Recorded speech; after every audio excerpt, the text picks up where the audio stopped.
Hello, it's Ren Presents time. I'm your host Ren, and today we continue with the Temple of the Exploding Head Omnibus, Part 1, Chapter 7, a Silver Hummingbird. So last week, Kay and Sam meet at last, and they meet in the Telmus Grove behind Castle Blanchford, a very large grove full of ancient trees, cool courtyards, myth, ruins, smithies, rivers, you name it. Kay goes out and Sam appears hiding in a grove of trees, and she is very lithe and beautiful and blonde and blue-eyed, and she comes out and Kay finds her very attractive, but she's having a problem because she's not dealing with the cold very well.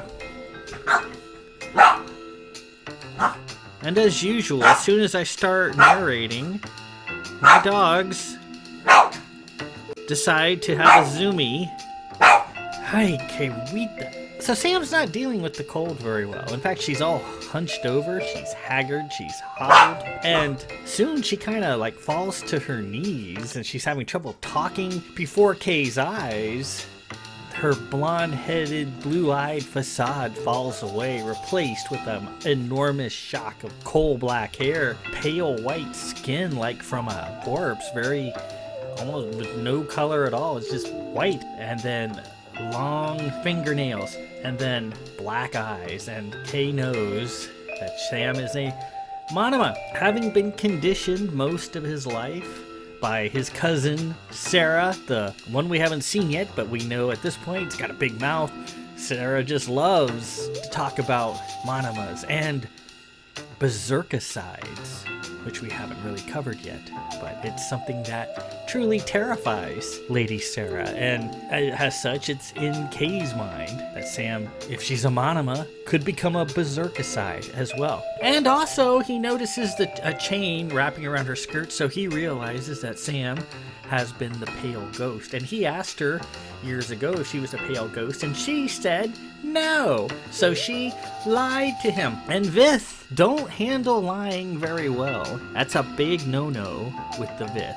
You don't tell lies, even little white lies, which Sam is prone to do. So that really pissed him off. He draws his card and he points it at her and says, "Get the tits out of my Telmus Grove right now!" Weeping and getting close to death because of the cold, Sam disappears. Several days later, Kay becomes to regret how he treated Sam, and he was sorry that he got mad, and he was sorry that he said that and pointed his card at her and told her to get the hell out. And his mother went as far as to tell him, "Hey, we've known all about Sam for a long time. She's always been fascinated with you. We just figured she was looking for a friend, and we thought you'd be a good friend for her. So, yeah, she's a monoma, but, monomas aren't bad. And berserkicides, whatever those are at this point, don't exist. Captain Davidge, his dad, thinks they're just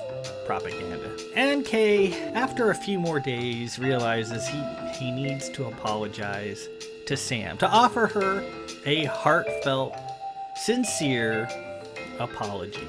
And he misses her too. He didn't realize how important she was to him, that her friendship, her presence, her camaraderie meant a lot to him. So he goes back to the chapel of Countess Vercandia, goes in there and just says, "I'm sorry. I know you can hear me.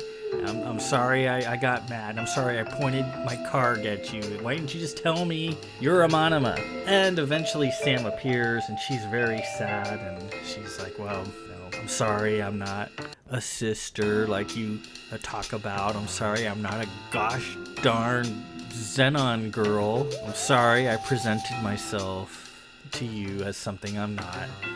And I'm sorry I'd lied.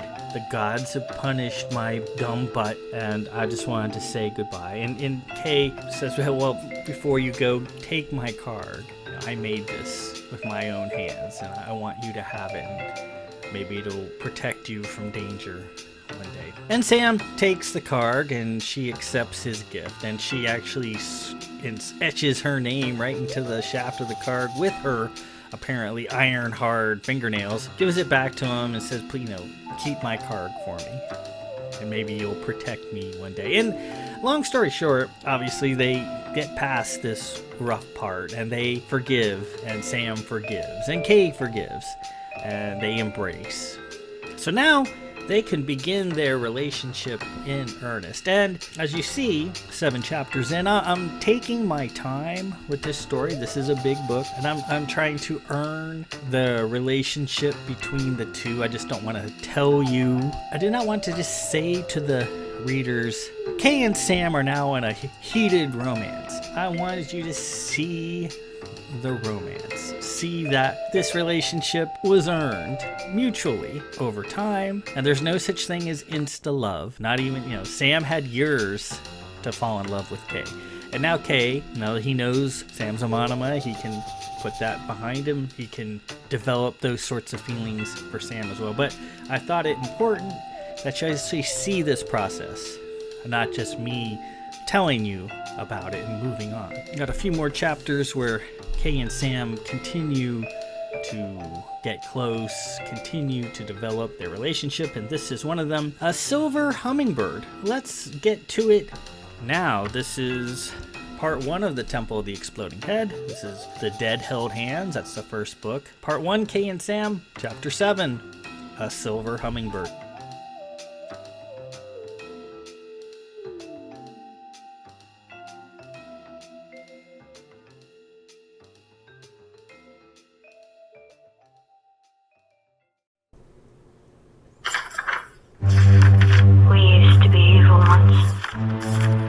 They're still punishing us.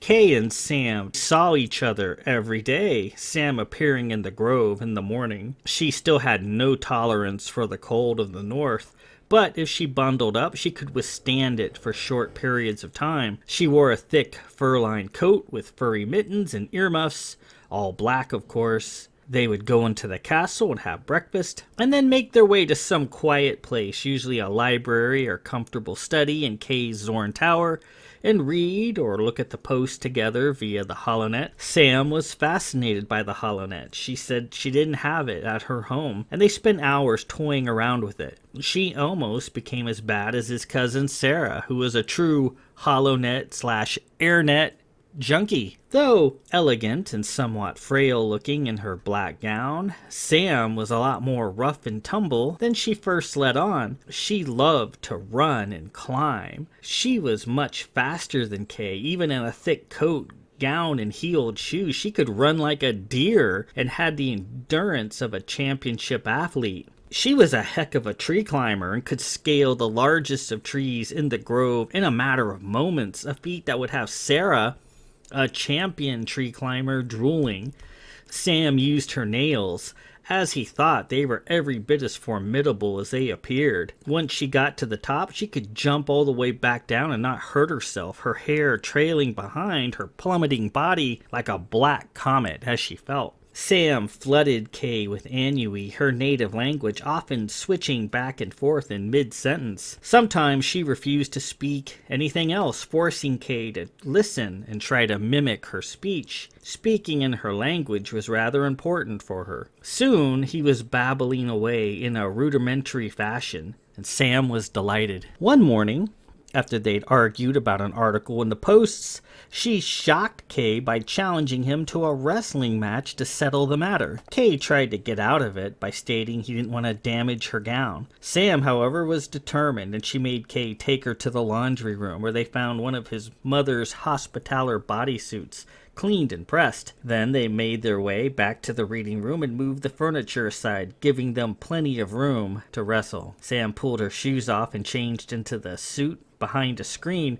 and then they went at it. Monomas, as a rule, were incredibly strong, and Sam had proved that. They were once prized on Hoban as arena fighters, and Sam, though quite thin and gangly, was indeed as strong as a bull. As they rolled around on the floor, a very real concern for Kay was Sam's nails. He had thoughts of getting his throat accidentally cut, but Sam appeared to be adept at using her hands and not cutting him. They were both quite shy at first, confining themselves to headlocks and arm bars, but soon they relaxed and wrestled as hard as they could, throwing each other around the room, grunting and straining, pretzeled up in impossible holds. They wrestled for a good hour. Sam wasn't the first girl Kay had wrestled. He and tomboy Sarah often locked up in the grove, but Sarah, unless she cheated and used her gift of strength, wasn't nearly as solid and tough as Sam was. Finally exhausted, they stopped and laid there for a moment and laughed. Then they went down for some refreshments. Wrestling Sam became a regular thing. They did it almost every day. Kissing Sam soon followed, their matches quickly fading into make-out sessions. Sam was quite hot and slithery as they kissed, her long body all over him. She was unabashedly passionate. She seemed all hands, like she had more than just two, and oftentimes they went to places Kay felt they ought not to go. She also seemed to have quite a fascination with his belly button. She constantly touched it and caressed it with her fingernails. Sometimes she stared at it and even licked it once, making him lurch with surprise.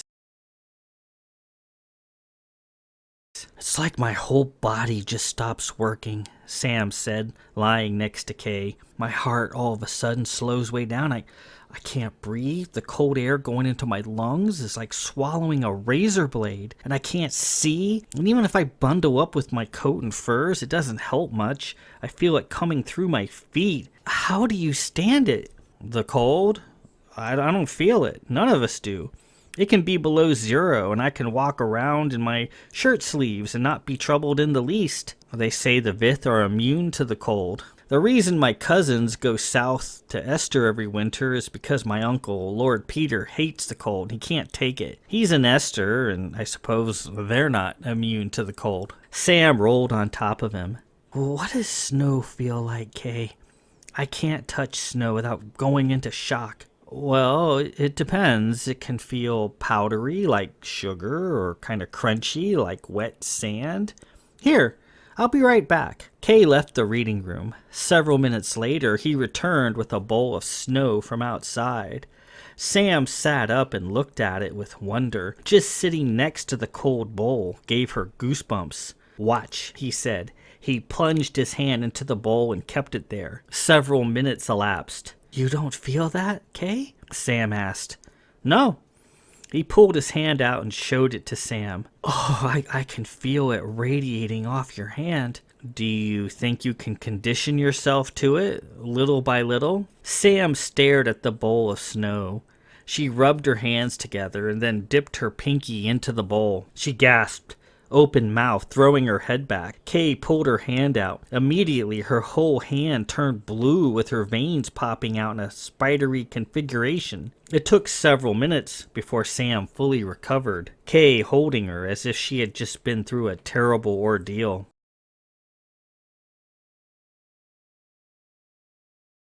Gazing out of a terrace halfway up Kay's tower, Sam could see the village down below by the sea, and wanted to go there and explore. She was bundled up in her coat and muffler as usual. They spoke in Anhui, Kay having developed a fair understanding of the language and a short vocabulary to go with it. "What is that road there to the south?" Sam asked, leaning over the rail and pointing down from the terrace. "It's the Bloodstein Road." "And those smaller buildings south of it?" "That's Scion Town. That's where most of the villagers live. Quiet place." "And that pretty dome structure over there?" "That's St. Vith. It's a cathedral. We go there for service from time to time." She panned her gaze farther north. "What are those buildings there by the bay?" "That is Sarfortnum College. See that horseshoe-shaped structure down there? That's where they play Brant Ball." What is Brant Ball?" "It's a game, Sam, played with 3 teams instead of 2. Wish I could take you down there and see a match. I think you might enjoy it." Sam shielded her eyes and stared at the arena. Oh, I want to go there and see. Kay, you'll teach me the game? It's too cold for you. You can take it for, 15 minutes at the most, and brand ball games last for several hours. You'll freeze to death before the first set is out. Isn't there any place indoors we can watch from? No. Kay thought a moment and switched back to standard elder. It's too dangerous, and I don't want all those people gawking at you bundled up like a coal-black polar bear. Well, I know, Kay. I'll disguise myself. I'll make myself look like a Xenon girl you were so eager for. It'll be hard because of the cold, and I won't be able to wear shoes while I'm doing it, but I'll do it for you. I can be anything you want me to be. But, Sam, let's think about that for a second. Assuming you could survive out in the cold for an extended time, which you can't, if we go to the village to watch a match and you're cloaked to look like a Xenon girl with no shoes on, people will no doubt have all sorts of questions. They'll want to know who was with me at the match. I am the next Lord of Blanchford, and they're going to be curious. Well, let's make up a story. That is the worst thing we could do. Say we do that. People will still check into the matter and soon discover we were lying, and then it'll blow up into a full-fledged scandal. You watch. Sam went on a short rant, trucking away an ennui, but going so fast and using such complex words Kay couldn't follow her. I don't understand what you're saying, he said. Why are people so nosy? She said. We mind our own business in the Monomolands. Lands. That's just the way it is in League society. Gossip's a big thing. It's one of the drawbacks of coming from a big blue family. Besides, if I let you cloak yourself to look a different way, that might mean I tacitly wished you to be something you're not. Remember, we're past that already. I like you the way you are. Look, you're the one who insists on secrecy, not me. Our relationship cannot generally be known, she said. Why not? Because it can't, Kay. Trust me. Sam was sad. She leaned on the railing and stared at the village, and then she got cold and went inside. Kay racked his brains in the following weeks. Every 2 weeks, and on Tuesdays, Sam had to attend some sort of family function that she kept rather quiet about and stayed away. During that time, he walked out on the grove alone, moving off the paths, going knee-deep into the snow. He didn't feel the biting cold at all, just the delicate latticework of the snow. A lovely feeling, all in all. The Vith must be impervious to cold, as was sometimes said. He recalled his lessons as a boy given by Lady Poe out in the grove. No coat needed. He used to like throwing snowballs at Sarah while Lady Poe's back was turned, but her familiar Silvertech hound bark always ratted him out. Lord Cable, you may sit in the corner for the rest of the lesson, Lady Poe used to say. Lady Poe. His aunt was known for her skill with creating Silvertech animals that could do all sorts of miraculous things. There was Bark and Shadow the cat, and her little bird Tweeter was a marvel, as was Fins the fish who could heal most any injury in a matter of moments. And Lady Poe had more, many more. Perhaps she could help. He had to remember, though, that Lady Poe knew nothing of his relationship with Sam, and she couldn't know. It was a secret Sam insisted upon. He'd have to pick his words carefully. He went inside and calmed her up, reaching her at her winter home in Esther. As usual, Lady Poe was an affable, smiling lady with short blonde hair and a gigantic shadow mark, much larger than his mother's. She was sitting in a lovely terrace garden, a sweating summer drink sitting on the tabletop next to her. Kay, she said. How goes it? My, I'm certain you've grown over the winter. Look at you. I'm fine, Aunt Poe. How's the South? Warm, as always.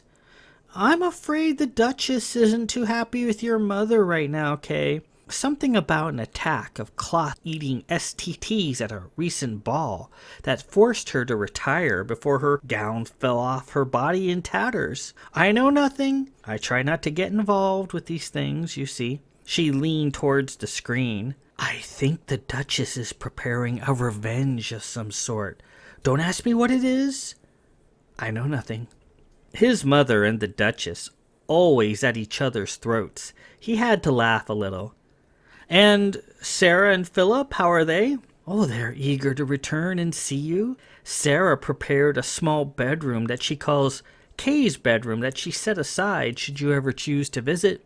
The Duke and Duchess would love to see you. Why, I will, Aunt Poe, I promise. Now, Kay, while I love speaking with you, the proper method for a great lord such as yourself in communicating with his peers is via longhand letter.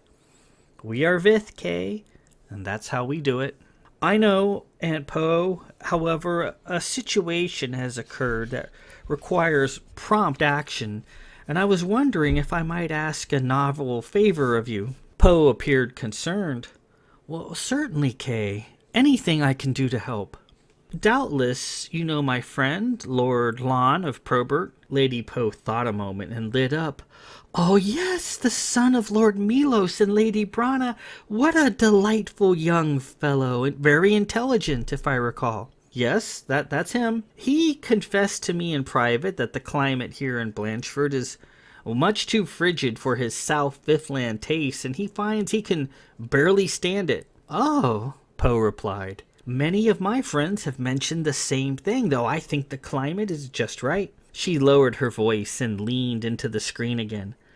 I think your Uncle Peter also has issues with it from time to time. I was hoping that you might be able to assist Lord Lon and make his visits a bit more comfortable. I was hoping you might be able to create some sort of Silvertech device that will keep him warm and toasty. Poe thought about it. A Silvertech device that will create heat. Well, Is that possible, Aunt Poe? Her large, Vith blue eyes floated about her head, lost in thought. Well, certainly anything is possible. I hadn't considered. She took a sip from her glass. Allow me a day or two to prepare something. I think we'll be able to assist Lord Lon nicely. Shall I send my Silvertech device directly to Lon at his home in Arden?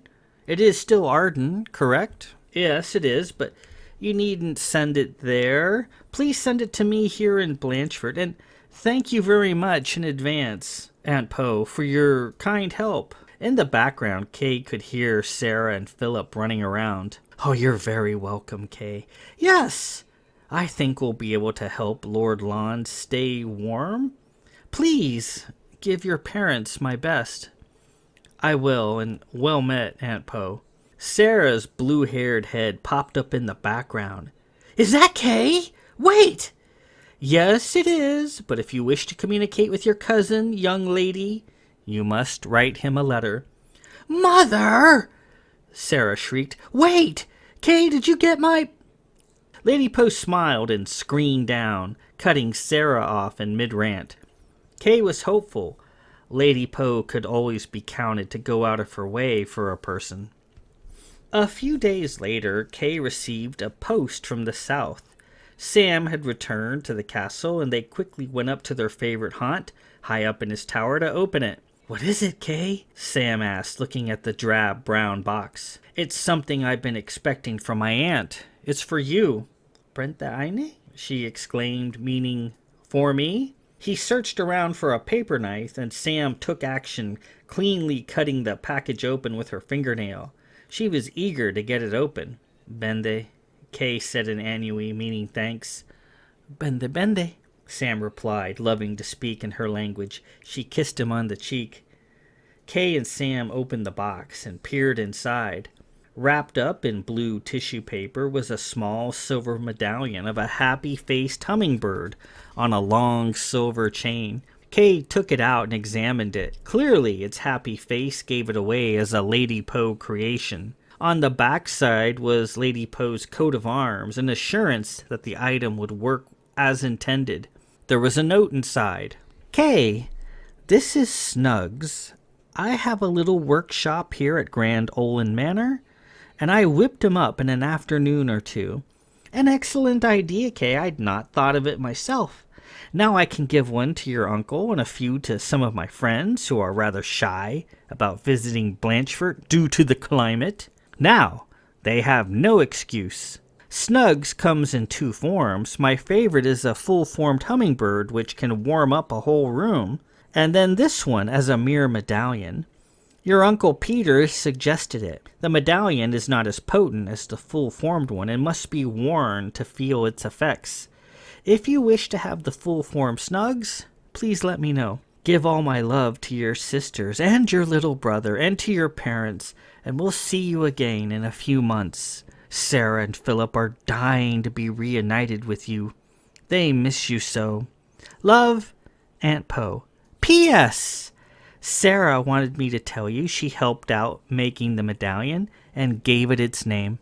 Sam gazed at the medallion with wonder. This will keep me warm? So she says. My aunt can do anything with her silver tech. Sam got up and bounced up and down. Let's go see. They went down and out into the grove, Kay carrying Sam's coat, mittens, and hat, just in case they were needed. Instantly, Sam recoiled a little bit as they stepped out into the outdoor air, her skin turning to rapid goose flesh. She closed her eyes and held her breath.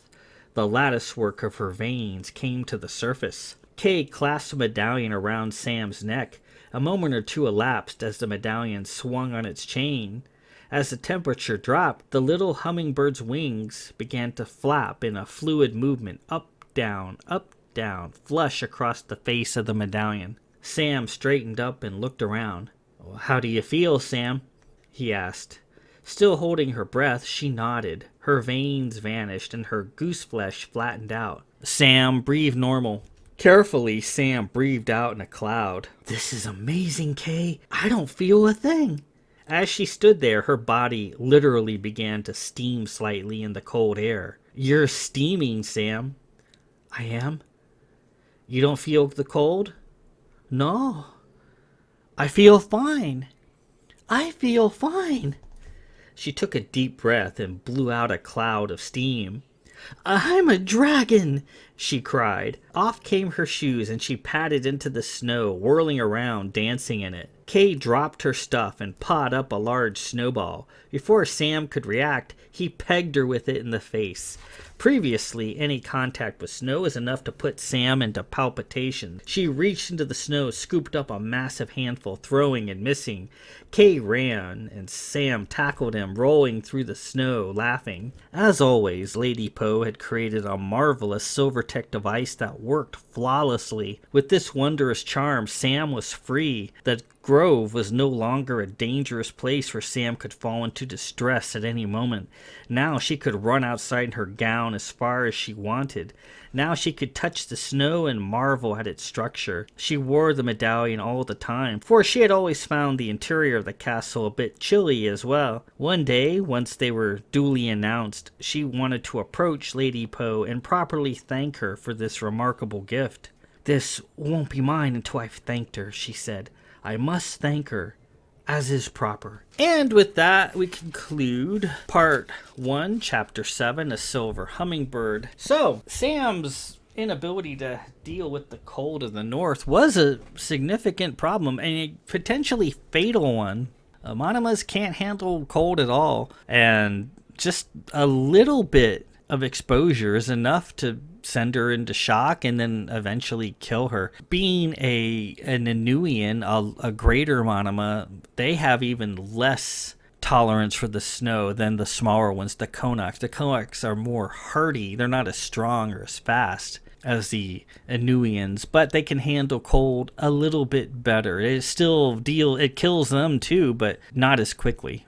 And once again, as I mentioned previously, my initial conception of Sam was as a very lank, very tall and skinny girl, and I mentioned that in my description of her tall, skinny, frail looking body, and that's not how Sam ends up. She's much more solid and buxom per Fantasio's drawing. Eventually, I'll get around to describing her like that. At some point I will, and it kind of drives me crazy. The thing about Kay and Sam wrestling, when I was a kid, I don't remember what I was like in 3rd or 4th grade. I had one of my first girlfriends. Her name was Jenny.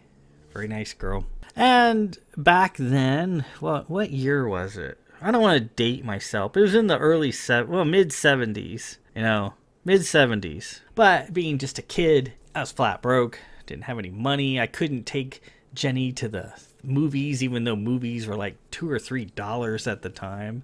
I couldn't take her to McDonald's. I couldn't take her, shopping. I couldn't take her anywhere. We were basically, she'd come for a visit, and we were stuck there playing board games, watching TV. We had this new thing called cable, which she didn't have, and we would watch cable. But after a while, you're done watching. We didn't really have much to do, so eventually we would just wrestle in the living room, and it was amazing. I haven't had a girlfriend like that since who engaged in such things, but Jenny did, and it was incredible. Oh, she's doing well to this day. So Kay reaches out to his aunt, Lady Poe, who is well known for making Silvertech creations, and tells her, I need something. He tells her Lord Lon needs something to protect him from the cold because it's just too cold for him. And then she comes up with this little Hummingbird medallion that when you wear it, it keeps you perfectly warm. And in fact, your body steams a little bit, and the hummingbird's wings kind of flap up and down.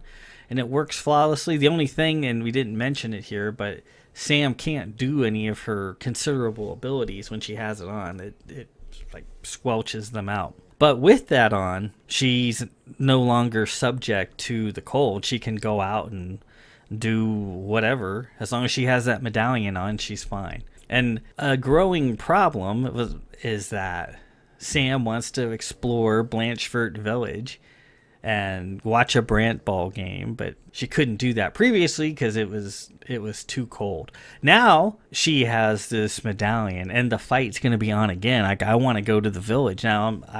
The cold won't get to me. But Kay identifies the problem that if he's wandering around in the village with a monoma, people are gonna like, hey, what's going on? Who's this girl? What's she doing with Kay? And according to Sam, their relationship cannot be known. His parents know about it, but that's about it. But according to Sam, this cannot be known, which is weird in the league, because in the league, that makes people who are dating, people who are in a relationship, it's a big deal. And there's like ceremonies. There's even people who have balls and announce themselves to the league, like, I am this is my girlfriend, and everyone will clap. But Sam says, no, we can't do that. And it's for a very good reason, and I'm not going to tell you why right now. If you think about it, you can probably guess the reason. But no, they have to keep it secret, so they can't just waltz down to the village without creating a stir. Next week, we continue Part 1, Chapter 8, Lady Kylos. So we've met Kay's sister, Lady Kylos. She's generally a good person, can be kind of a stinker sometimes, as sisters can be, but she's a good sister.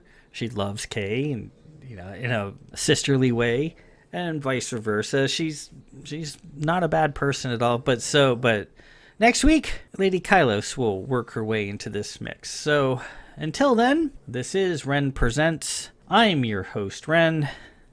Peace